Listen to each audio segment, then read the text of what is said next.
Cinérama. Le cinéma dans tous ses états. Cinérama, nous voici de retour pour vous parler, comme chaque semaine, des deux films importants, de vous donner quelques conseils. Alors les deux films dont on va parler s'appellent La mort de Staline de Armando Iannucci et Don't Worry, He Won't Get Far on Foot de Monsieur Gus Van Sant, dont c'est le retour. Pour parler de ces deux films, je suis en compagnie de Jacques Maurice. Bonjour Jacques. Bonjour Pierre. Donc nous commençons par La mort de Staline, qui est une farce. Une pub prétend que c'est le film anglais le plus drôle depuis quelques années. On va en discuter. N'exagérons rien. Non, oui. parce que il faut pas. C'est une fausse piste un peu. Voilà, c'est un peu excessif peut-être, mais par le sujet même qu'il traite. Et pour savoir de quoi ça traite, encore que le titre est assez explicite, on regarde un extrait de la bande-annonce.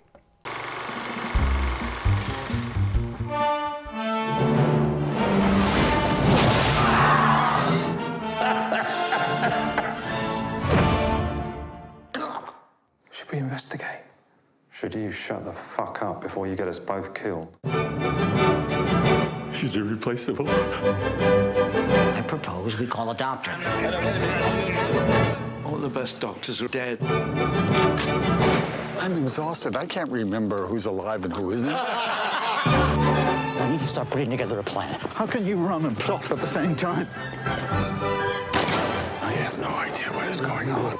I want to make a speech at my father's funeral. No problem. Technically, yes, but practically... When I said no problem, what I meant was no problem. Ignore me. We share your grief! Lookalikes. I think their contract's up. I really need your help. I'm going to have to report this conversation, threatening to do harm or obstruct any member of the Presidium in the process of looking at your fucking face.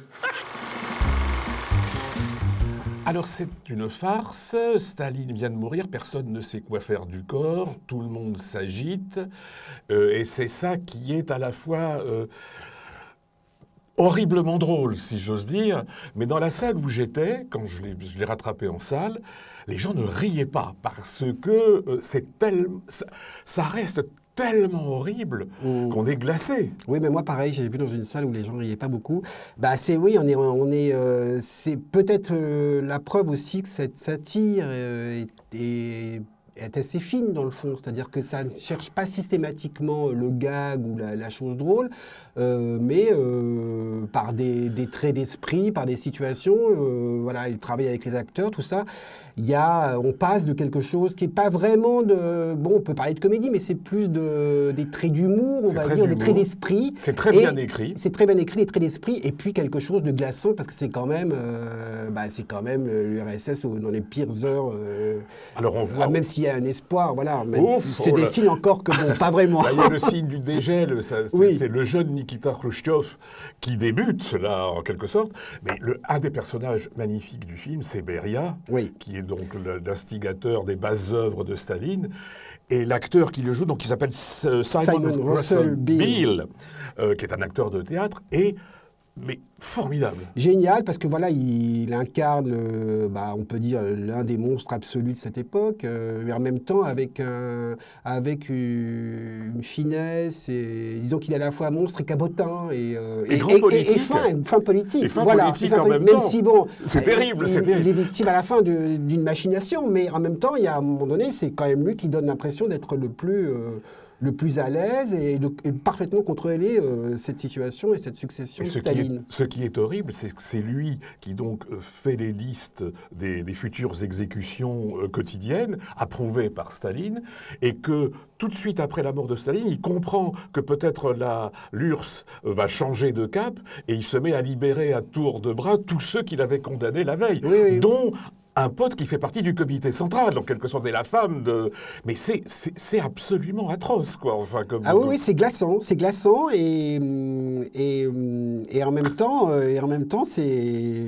c'est drôle, voilà, mais c'est drôle, encore une fois, de manière plutôt subtile, moi, je trouve. Quand même. Le mec, tu sais, qui dit à un moment donné, ah bon, il est mort, celui-là, mais je sais plus. On ne sait plus qui est mort, qui est vivant, on ne sait plus, il n'y a plus de médecin. Alors, c'est très drôle, même le début est quand même très très drôle, parce que Staline meurt, et en fait, il incarne tellement la terreur que plus personne n'ose aller vérifier s'il est vraiment mort. Donc on le laisse dans son plusieurs appartement, heures. Voilà, avant que les gens finissent par intervenir. Voilà, il y a ça, et puis il y a une réplique, moi, qui me fait beaucoup rire, c'est quand toujours Beria qui dit à la fille de Staline, qui dit mais pourquoi vous ferais-je confiance? Et il lui répond parce que je suis le seul ici à vous dire n'ayez confiance en personne. C'est la quadrature du cercle, on ne peut pas faire plus absurde en quelque sorte. Mais voilà, mais alors il y a plein d'histoires vraies aussi. Par exemple l'histoire, alors c'est un peu transposé dans le temps. Oui, il y a des choses qui sont, c'est très concentré, c'est très resserré. C'est resserré. Pas non plus une fidélité historique à toute épreuve, mais il y a des faits mais majeurs, on va dire. l'histoire du concert, c'est-à-dire que la pianiste qui donne un concert qui n'est pas enregistré, et Staline exige d'avoir, et quand il exige, c'est dans les 3 heures qui viennent, un disque qui n'existe pas puisque le concert n'a pas été enregistré, et que tout le monde est obligé elle-même, moyennant une forte somme d'argent, qu'elle refusera parce qu'elle déteste Staline, et elle donnera ça à l'Église orthodoxe d'ailleurs, non mais, autrement dit, il y a pas mal de choses qui paraissent absolument absurdes. C'est-à-dire, en 2 heures, on fabrique un disque parce que Staline... C'est vrai, ça s'est passé comme ça. Oui, puisque même si c'est resserré par rapport à la vérité historique, même tout le côté pour parler, machination, alliance et renversement d'alliance qui se passe à travers tous les proches, parce que voilà, il y a Zhukov, aussi on n'a pas parlé des grands noms, parce qu'il y a Zhukov, Beria, Malenkov, il y a tous ces grands noms. Voilà, et donc il se joue quand même des stratégies politiques, même si c'est resserré et simplifié, c'est quand même pas mal montré, je trouve. C'est bien montré, c'est absolument atroce, et je dois dire que de temps à autre, on éclate de rire, presque malgré soi, parce que on voit aussi un fils dénoncer son père, le père qui échappe au camp, enfin... Il y a vraiment plein de silhouettes assez oui, puis c'est aussi l'occasion, c'est un film d'acteur, hein, donc on a dit, il y a Simon Russell, Jason Isaacs aussi, et Steve Buscemi. Steve Buscemi est très bien en Khrouchtchev. Parfait, et bien ça c'était pour La mort de Staline, et ben nous passons tout de suite au deuxième film. Alors le nouveau Gus Van Sant, qui s'appelle donc Don't Worry, He Won't Get Far on Foot. C'est le titre sur lequel le film est sorti. C'est un retour de Gus Van Sant après son désastre cannois d'il y a quelque temps. C'est un film qui était sorti sous le titre Nos souvenirs, qui avait été abominablement sifflé à Cannes lors de la présentation de la presse. Et ça avait été dur pour le malheureux Gus Van Sant. Jacques...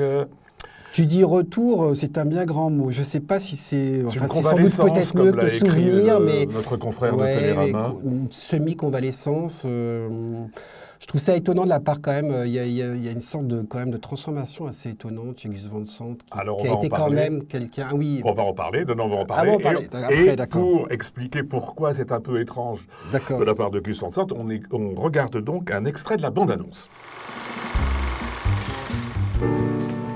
So, John, do you want to tell us about your drinking? Well, I started drinking when I was 13. I liked it a lot, and I never stopped.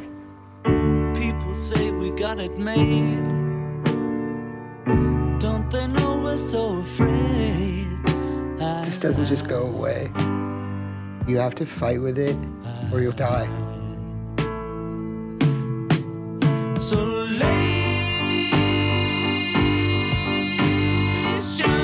something really profound just happened to me, man. I don't expect you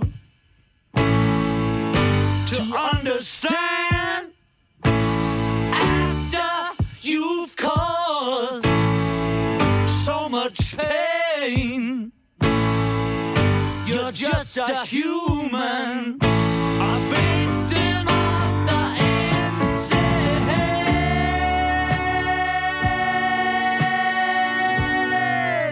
Aren't you glad you met us? John doesn't like us. Well, of course I like you. You're crazy. We like you too. Wait till you get to know. Alors étrange, tu disais. Oui, parce que connaissant... Gus Van Sant, ça a été, oui, voilà, ça a été le parangon quand même du cinéma, j'allais dire vraiment ultra auteur, plasticien, voilà, très ambitieux et très fin. Et là, il fait quand même un film, je ne sais pas si c'est destiné vraiment à remplir les salles coûte que coûte américaines, mais c'est quand même un film sur un sujet... Alors donc c'est l'histoire d'un dessinateur satiriste, voilà, qui était très alcoolique, a eu un accident, qui est devenu tétraplégique, voilà, et qui s'est soigné et qui... outre, après s'être soigné son addiction à l'alcool, s'est découvert une vocation tardive, enfin, il avait commencé pour le dessin satirique, insolent et acerbe. Et je pense que c'est un bon dessinateur. Alors, le problème du film, c'est que toute cette partie-là, c'est vraiment c'est évacué, c'est traité très très superficiellement, son dessin, la force à la fois, j'allais dire... satirique et politique, corrosive de son travail de dessinateur est quand même vraiment très rapidement évacué. Ce qui intéresse, enfin en tout cas ce qui est mis en avant, c'est tout l'espèce d'épreuve et de chemin de cet homme-là vers une forme de rédemption, en tout cas une repentance et une guérison. C'est Joaquin Phoenix qui joue le rôle principal. Il en fait comme d'habitude beaucoup. Alors moi, pas comme d'habitude, parce que moi, c'est un acteur que j'aime beaucoup, mais là, faut dire que l'histoire s'y prête assez. On peut aimer des acteurs qui en font beaucoup. Oui, mais le problème, c'est que il n'a pas grand-chose à faire, parce que l'histoire est tellement littéralement montrée de cet homme qui se bat avec ses démons, alors qu'il y a un traumatisme lié au fait que qu'il a perdu sa mère, en tout cas que sa mère l'a abandonné.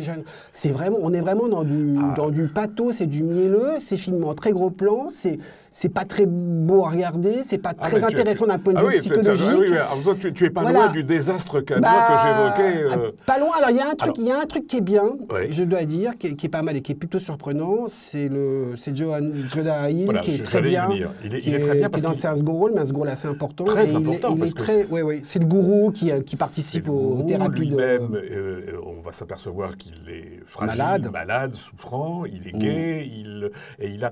La seule chose que lui, je trouve absolument remarquable. Il est très bien. Parce qu'en plus... C'est la seule note de finesse un peu dans le film. Voilà, et généralement, il était employé jusque-là comme un bon gros, un peu comique. Ah oui, il est vraiment contre-emploi, là. Là, il est un contre-emploi parce qu'il est toujours un petit peu enveloppé, mais quand même, il a une fragilité, une douceur qui est très très bien. C'est simplement ce qu'on lui fait dire qui est peut-être, en effet, là je te rejoins, un peu pénible, c'est-à-dire le 8e ou 9e degré auquel doit parvenir le héros, c'est de pardonner à tout le monde. Bon, très bien, c'est bien de pardonner à tout le monde. Puis alors le dernier truc, c'est se pardonner à soi-même. Oui, ça fait un petit peu beaucoup. Et puis à la fin, il trouve une forme de sérénité. Enfin, tout ça paraît, même je ne sais pas, peut-être que c'est fidèle à la vraie vie de Kellhan, mais ça paraît quand même assez simplé et c'est vraiment un peu tire-larme. Et c'est très étonnant, connaissant encore une fois le parcours de Gus Van Sant. Là, c'est vraiment impossible, je pense, de reconnaître ce que fut Gus Van Sant. C'est une autre personne.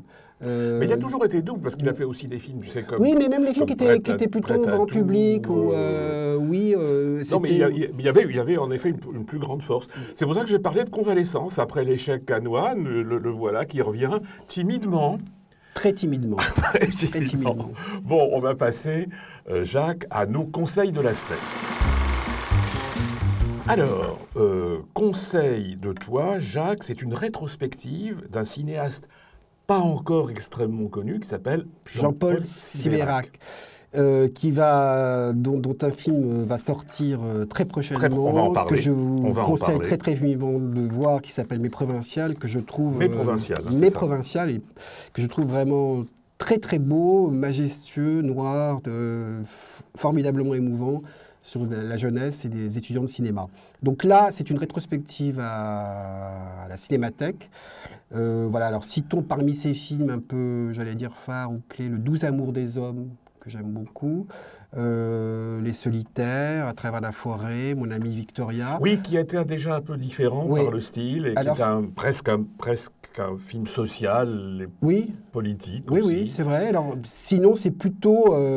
c'est une forme de cinéma, j'allais dire, assez rare, qui est à la fois très littéraire, Il y a un côté un peu fin de siècle, il y a un côté romantique comme ça, mais romantique vraiment noir, assez morbide. Même. Il est souvent question de suicide. Dans le sens noble du mot romantique. Voilà. Et en même temps, une forme de sensualité. Voilà. On est quelque chose entre... Alors, au début, les premiers films de Siverac ressemblaient un peu à Bresson. Et petit à petit, il va plus vers le cinéma un peu à la Cocteau, je trouve. Il y a des tentations comme ça d'aller vers du fantastique. C'est vraiment une écriture, un regard, un écrivain de dialogue aussi assez rare, original, qui a vraiment une place, je trouve, assez importante. Donc, la sortie du film très vite, et là, dès maintenant... Voilà, dès maintenant jusqu'au 11 avril à la Cinémathèque. À la Cinémathèque, très bien. Alors, moi, j'ai choisi un DVD d'un film qui est allé à Cannes, qui a pas très bien marché. Ça s'appelle La Lune de Jupiter de Kornél Mondrukcsó. C'est un film d'un cinéaste hongrois qui est fou. C'est un cinglé. Par exemple, il y a quelques années, il avait fait un film, passé à Cannes aussi, mais dans une autre section, qui s'appelait White Dog, qui était l'histoire d'une révolte de chiens, c'est-à-dire qu'il y avait une sorte de Spartacus canin qui prônait la révolte de l'espèce canine contre les humains. Il a filmé un jour un opéra, comme ça, parce que ça lui passait par la tête, mais un opéra moderne qu'il avait pratiquement... je veux dire, c'est pas la Traviata ou le... Non, il a des audaces. Et là, le sujet de La Lune de Jupiter, qui est une sorte de polar, après, qui se déroule, c'est l'histoire d'un migrant en Hongrie qui se fait étendre par un garde, et au lieu de mourir, le voilà que le héros s'élève dans le ciel et devient une sorte d'ange, pas exterminateur, mais presque purificateur. Et à partir de là, il se passe plein de choses. Alors, il y a des gens qui, à Cannes, ne pouvaient pas supporter ce film, mais vraiment, qui le vomissaient quasiment en disant « bondieusserie ». Et moi, j'ai trouvé ça d'une vraie force, encore une fois, une vraie originalité, très casse-gueule. Il y a un attentat fomenté par des terroristes, à un moment donné, qui est d'une spectaculaire au possible. Enfin, en tout cas, deuxième chance pour ce film de Kornél Mondrukcsó, qui continue une œuvre très originale et, à mon avis, plutôt réussie. On passe à, Jacques, à ton deuxième conseil, qui est un film... de Sofia Coppola, qui s'appelle... À la télé, hein. À la télévision, qui est diffusé samedi sur TCM à 22h30. Un film qui s'appelle Somewhere et qui, pour moi, est sans hésitation le plus beau film de Sofia Coppola. Et donc, c'est une sorte de, j'allais dire, de poème un peu splénétique sous le soleil de Los Angeles. Nous sommes en pleine poésie dans tes choix, voilà. Cette semaine entre Jean-Paul Cinérac et Sofia Coppola. Splénétique et antonioniesque, si j'ose dire. Oui, c'est vraiment le film qui est un peu le plus sous influence d'Antonioni. Et donc, ça raconte le quotidien un peu en crise, enfin, d'un acteur assez jeune, enfin, qui a la trentaine, bankable, qui se retrouve entre deux films et qui est à Los Angeles et qui s'ennuie, qui est en proie à certains doutes et qui retrouve sa jeune fille qu'il a pas beaucoup connue et pas beaucoup élevée. Et de cette rencontre naît des très beaux moments à la fois de tendresse, de malaise, et de vide, de gêne et du vide. Et c'est beaucoup sur le vide. Alors c'est le vide même physiquement, parce qu'à un moment donné, il passe son temps à rouler en voiture sur un circuit qui est absolument désert. Et donc il y a aussi beaucoup sur le vide du quotidien, le vide de l'existence. C'est vrai que même pour ceux qui aiment moins Sofia Coppola, c'est extrêmement envoûtant. Comme moi, je dois dire que tu as raison, c'est à mon avis ce qu'elle a réussi pour moi de mieux, avec peut-être Virgin Suicide, son premier, mais celui-là est très, oui, puis j'insiste sur parce qu'il y a ce côté, vide, mais il y a aussi il y a des choses assez belles sur la relation père-fille, je trouve, qui se disent comme ça vraiment en demi-teinte, de manière assez fine et sans beaucoup de dialogue, mais je trouve ça très, très émouvant. C'est vrai. Alors moi, j'ai choisi un livre que je présente là à la caméra. C'est un livre de Jean-Louis Lecomte qui s'appelle « Le vrai du faux ». Alors, c'est un livre très court qui raconte en fait un tournage, le tournage d'un film qu'il a réalisé en 82 qui s'appelle « Une pierre dans la bouche », où il y avait Michel Robin, Richard Anconina, les débuts de Catherine Fro et Harvey Keitel, qu'il avait réussi à faire venir des États-Unis. Harvey Keitel, comme il dit, qui était en perte de vitesse à ce moment-là, dont personne ne voulait. Et c'est le récit d'un film dont le financement a été difficile, le tournage n'a pas toujours été très simple, la sortie a été un peu compliquée aussi, ce qui fait qu'il a été obligé de déposer le bilan de sa société. Et il raconte, Jean-Louis Lecomte raconte ça, avec une sorte de détachement, et on apprend plein de choses sur la façon de travailler d'Harvey Keitel, qui par exemple, à un moment donné, il n'avait pas son briquet dans la bonne poche, il refusait de tourner, alors que le briquet, il ne l'utilisait pas dans la scène, mais il ne pouvait pas tourner s'il n'y avait pas le briquet. Enfin, plein de choses comme ça qui sont très bien, et puis je ne résiste pas à vous lire le tout dernier, c'est très court, rassurez-vous, mais voilà, ça donne bien, je trouve, le style de ce petit bouquin, dont c'est Jean-Louis Lecomte qui parle, et il dit en 2002, après 20 ans de vaines tentatives, j'ai enfin réussi à arrêter le Temesta. Depuis, je fais à nouveau des rêves dont je me souviens. Souvent, ils me transportent sur un plateau de cinéma où je continue à tourner des films qui ne ressemblent qu'à eux-mêmes. Eh bien, je trouve que, voilà, on peut lire ce livre avec le récit d'un film qui ne ressemble qu'à lui-même, en fait. Donc, le titre du livre, c'est Le vrai du faux, et le titre du film, si vous voulez le revoir, car on peut encore le retrouver, c'est Une pierre dans la bouche. Merci, Jacques, d'avoir participé à cette émission, et je vous annonce que la semaine prochaine, nous parlerons d'un film de Wes Anderson qui s'appelle L'île aux chiens, et le nouveau film de Denise Gamze-Erguven qui s'appelle Kings. Cette cinéaste avait été très célébrée il y a 2 ans. Oui, avec Mustang. Avec Mustang. Donc on verra si ce deuxième film est aussi réussi que le premier très prometteur qui était Mustang. Merci de nous avoir regardés. À la semaine prochaine. Cinérama. Le cinéma dans tous ses états.